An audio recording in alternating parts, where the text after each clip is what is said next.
2016-ലും 21-ലും 2ാം സ്ഥാനത്തെത്തിച്ച മണ്ഡലം. ഇക്കുറി ചാത്തന്നൂരിലെ പ്രബുദ്ധ ജനത ഒരു വലിയ മാറ്റം ആഗ്രഹിച്ചു. നരേന്ദ്രമോദിയുടെ ഭരണ നേട്ടങ്ങൾ എല്ലാ സ്ഥലങ്ങളിലും എത്തണമെന്ന് ആഗ്രഹിച്ചു. സ്വന്തം നാട്ടുകാരനെ അതിനപ്പുറം വിജയിപ്പിക്കണമെന്ന വലിയ ചിന്ത. ആ ചിന്തയാണ് ചാത്തന്നൂരിൽ ഉജ്ജ്വല വിജയം. പാർട്ടി പ്രവർത്തകർ, സംഘപരിവാർ പ്രസ്ഥാനത്തിന്റെ അശ്രാന്തമായ പരിശ്രമം, ബൂത്ത് തല പ്രവർത്തകർ മുതൽ സംസ്ഥാന അധ്യക്ഷൻ വരെയുള്ളവരുടെ നിരന്തരമായ ഇടപെടൽ, അവരുടെ സഹകരണം, ആ സഹകരണം ഒക്കെ വലിയ വിജയത്തിലേക്ക് നയിച്ച ഏറ്റവും പ്രധാനപ്പെട്ട ഘടകങ്ങളാണ്. മാറാത്തത് ചാത്തന്നൂരിൽ മാറി.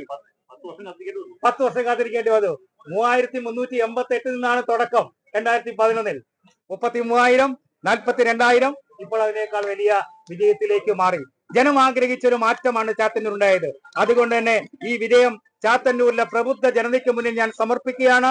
അവരുടെ വിനീതദാസനായി ബഹുമാനായ പ്രധാനമന്ത്രി പറഞ്ഞതുപോലെ പ്രധാന സേവകൻ, ഞാൻ അവരുടെ പ്രധാന സേവകനായി ചാത്തന്നൂരിലൊന്നും എന്നും എപ്പോഴും ഉണ്ടാവും. അവരാണ് എനിക്ക് പിന്തുണ നൽകിയത്. എന്റെ പൊതുപ്രവർത്തനത്തിന്, എന്റെ രാഷ്ട്രീയ രംഗത്തെ എല്ലാ ഉയർച്ചയ്ക്കും കാരണം ചാത്തന്നൂരിലെ പ്രബുദ്ധ ജനതയാണ്. അവരുടെ മുന്നിൽ ഞാൻ ഈ വിജയം സമർപ്പിക്കുന്നു. ഏറ്റവും പുതിയ വാർത്തകളും വിശേഷങ്ങളും വിരൽ തുമ്പിലറിയാൻ സീ മലയാളം ന്യൂസ് എല്ലാ ഡിജിറ്റൽ പ്ലാറ്റ്ഫോമുകളിലും ലഭ്യം.